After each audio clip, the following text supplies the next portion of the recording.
Hello my lovelies and welcome back to another episode of the Year of Cooking Canuck. Once again, thank you for joining me and I hope you're all doing very well.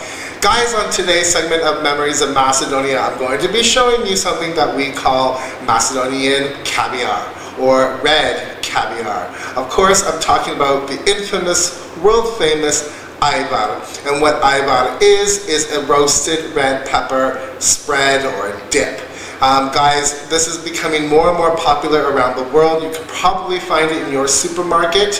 However, I'm going to show you how you can make a batch at home. Now, I do have a video which I explain what Ajvar is.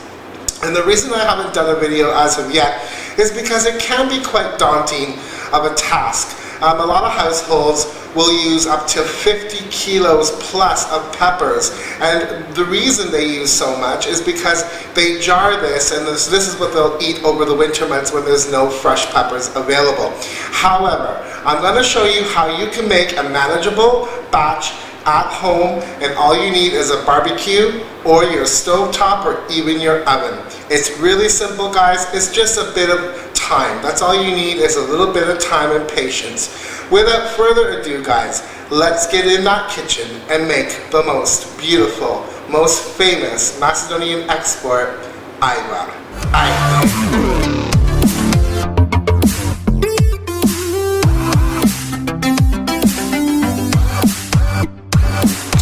Hey guys, welcome to the kitchen countertop. As usual, I'm going to put all of the ingredients that I'm using and the amounts below in the description bar. Click show more. Guys, what I have here obviously are my red peppers. Now you want to use shepherd peppers if you can find them.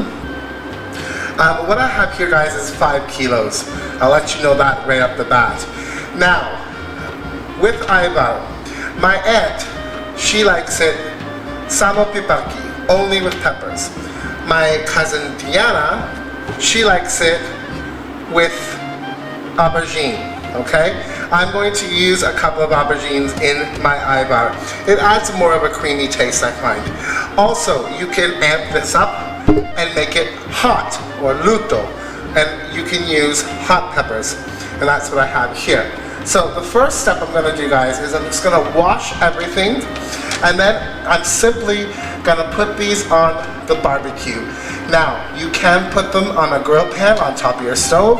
You can broil them in the oven. You have to keep an eye on them and turn them. But for me, I'm going to put these on the barbecue. Okay, guys, and I'll show you what we do with them once they come off the barbecue. All right, we'll see you then.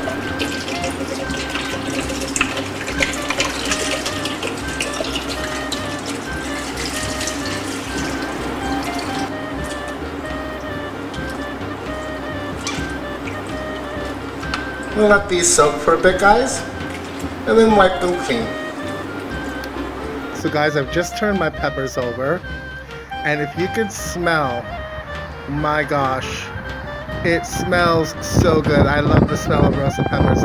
And again, guys, you're really looking for that dark, charred skin. Hot coals to get that, to achieve that.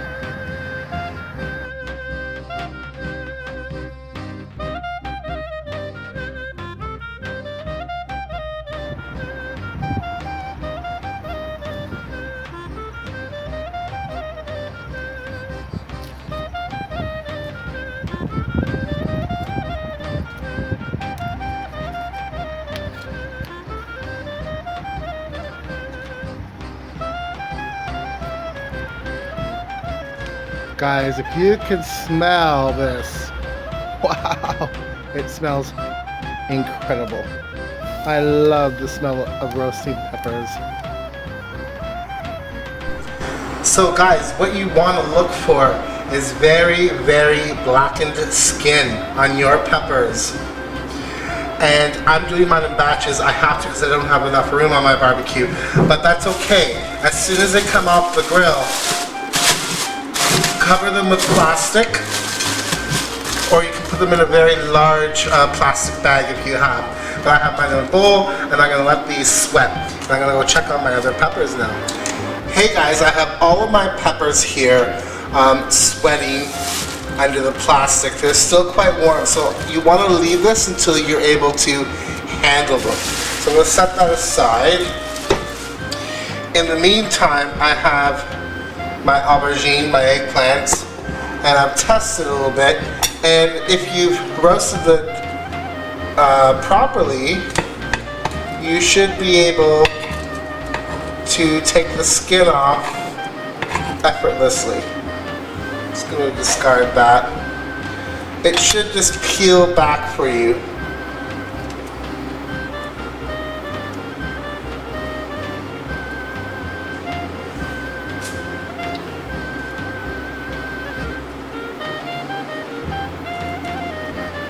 Like so. Had to get a grip on there, guys. So I'm going to continue. Oh, that's nice. They're still a bit warm actually. I'm going to continue peeling my aubergine and I'll set them aside. And when the peppers are cool enough to touch, we'll start with the peppers. I had to let my aubergine cool down more, guys, because it was really too hot to handle. So, as you can see, the skin peels away effortlessly. And you're left with the meat of the aubergine. So guys, I've let my peppers sweat for a while. They're still a bit warm actually. But I want to go ahead and start peeling the peppers. I have a bag here with the skins. And normally I would use some water, it does help. So the skins just peel off. These are actually still a bit warm.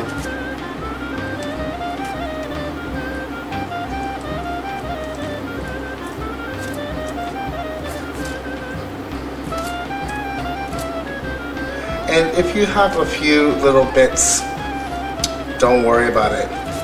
Because actually I like the Ajvar that has a little bit of the charred bits because it shows that it's homemade. So this is where you need to have patience.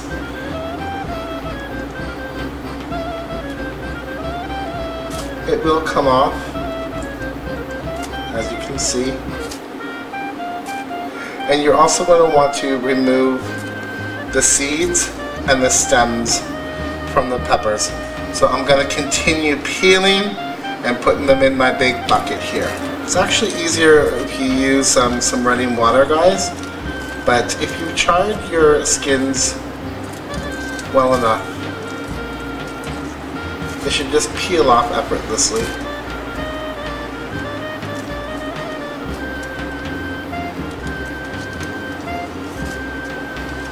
Like so. So continue with all of your peppers. You're going to take the seeds out and the stems, and you're going to rinse the pepper. So you just want to rinse all those seeds out, like so.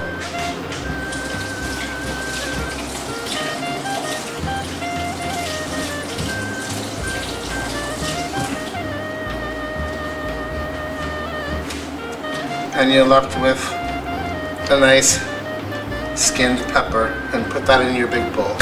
And then just continue with all of that.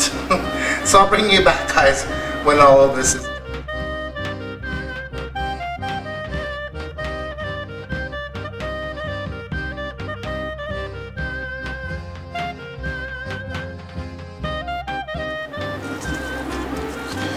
I would say it's very appealing. Guys, put on some music, have a drink in between. It's very easy actually, guys. Like I said, you just need to have a bit of time. Time to yourself. Pull out the cap and then rinse out the middle. You know, guys, as I mentioned, Ajvar is becoming very, very popular around the world. And Macedonia, well, we make the best. Due to our peppers, the climate, the soil, and it's a known fact. Now you may come across Ajvar from other places in the Balkans, and if you can't find Macedonian, do what I'm doing. But then again, if you want, at least buy what you can find. I'm gonna give this a rinse. And I just split the pepper open.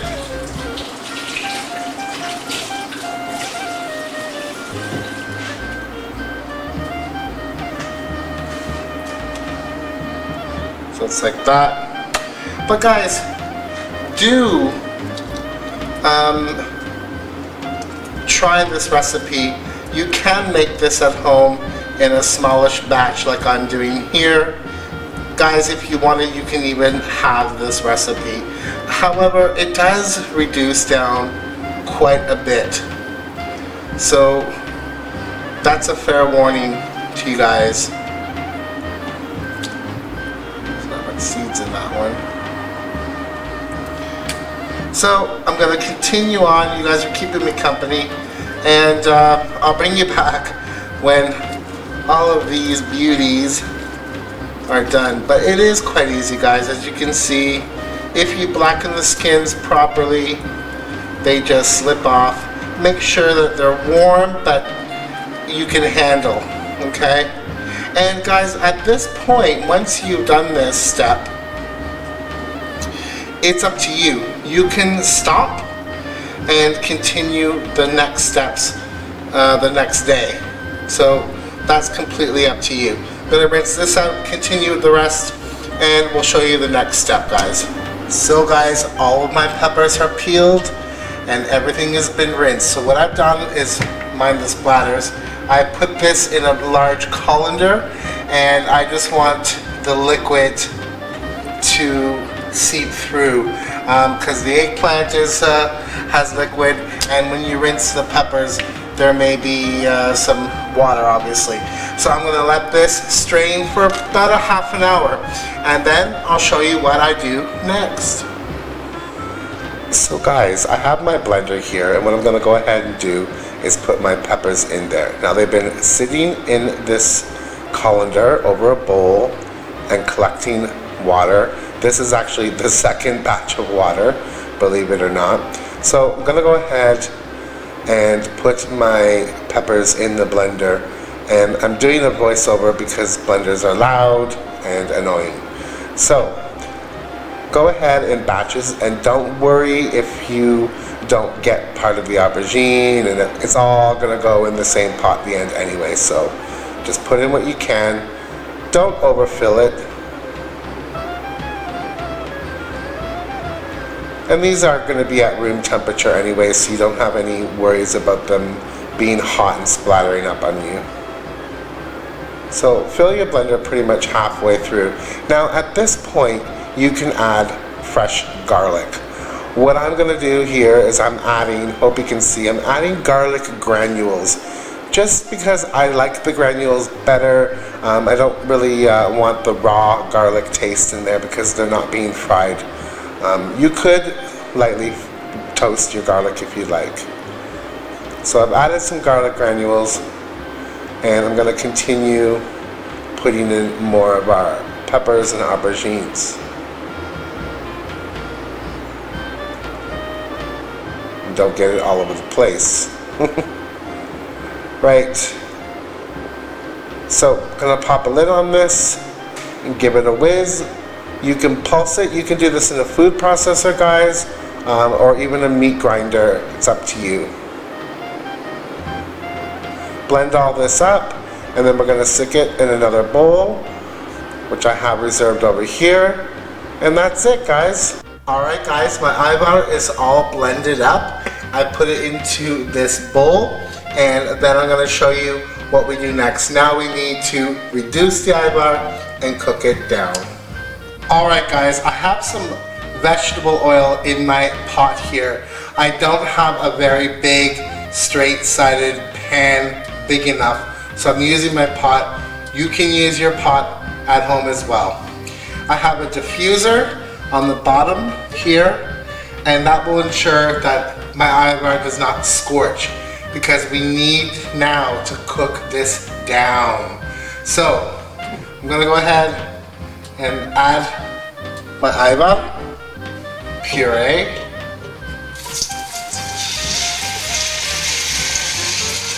I mean, I do have a pan I probably could have used, but I was afraid it might overflow in the beginning.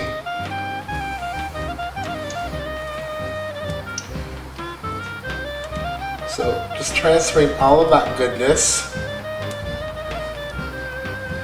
into my pan.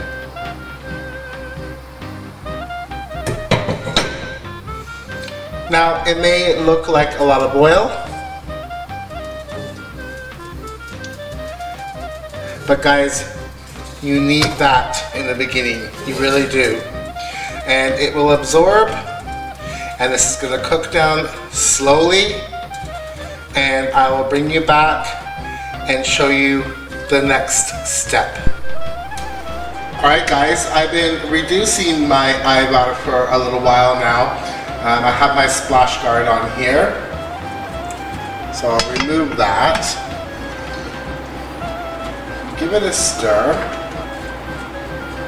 It's really starting to smell like Ajvar in here. Now, you want to have a thick consistency, which I'll show you in the end. And it all depends on how high you have your heat, how long you're going to be heating your Ajvar for. At this point, what I want to do is go ahead and add some seasonings. So, I'm going to go ahead and add some salt, sea salt. And again, guys, all of the ingredients will be listed below. Now, optional is vinegar, apple cider vinegar. I'm going to add about 2 tablespoons, a splash right now. Now, the other thing is sugar. Guys, taste your Ajvar. If it's sweet enough, you don't need to add sugar. Mine is fairly sweet, but I'm going to add just a pinch. There's some recipes out there that call for a great amount of sugar, and I don't agree with that. And same with the vinegar. Your Ajvar shouldn't be sweet, nor it should be tart or vinegary. It should have a bit of vinegary taste to it, but it shouldn't be tart. It should be creamy. You should taste the peppers, and if you put the hot peppers, it should have a kick. So, I'm going to continue simmering down my Ajvar, and I'll bring you back when it's at the consistency that I like and that it should be at. Okay? Hey guys, I transferred my Ajvar into this straight-sided pan. In the process, I kept stirring and stirring and stirring. And you can see what 5 kilos of peppers yield you. At this point, you want to taste it, and you can adjust your seasoning if you need more salt or sugar or whatnot. I did add a pinch of salt to mine. So, in the meantime, what I have in the oven is a jar that I'm heating up to sterilize. I'm going to turn the heat off now. The last thing you want to do, guys, is add hot Ajvar to a cold jar. Plus, you know, you should sterilize the jar. It should be hot. So I've turned this off now, and I'm going to grab my jar, and I'm going to start placing it in my jar, guys. Ajvar is pretty much done. Alright guys, I'm going to start jarring my Ajvar. I'm going to keep a bit aside for myself for now.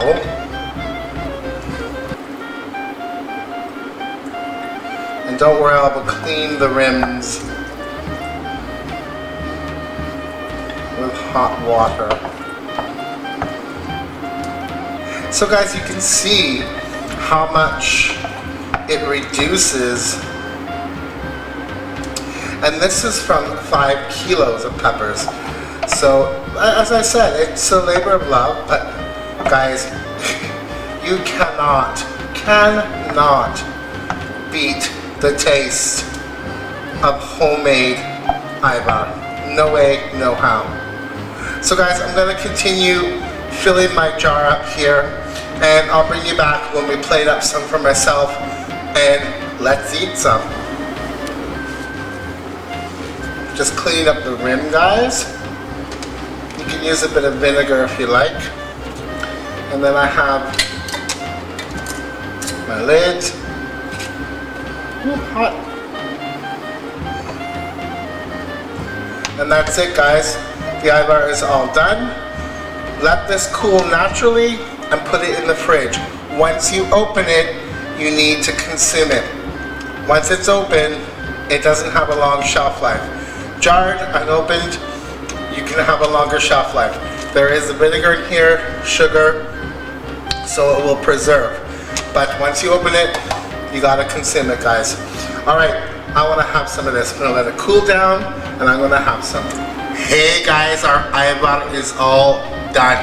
I've let it cool, and now I want to taste it. I put some on this crusty bread here. Ajvar is always good with bello cider or feta cheese.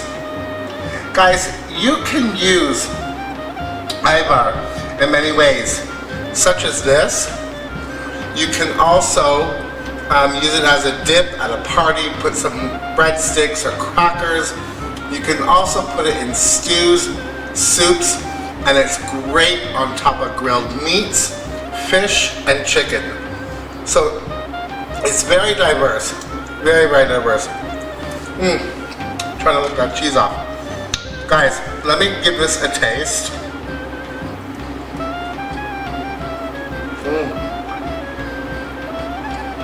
Oh, wow. Oh,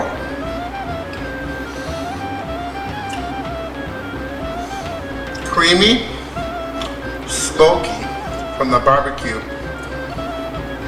Slight hint of heat because I added those hot peppers, but not horrible. One thing missing, guys. Ajvar is also perfect with rakia.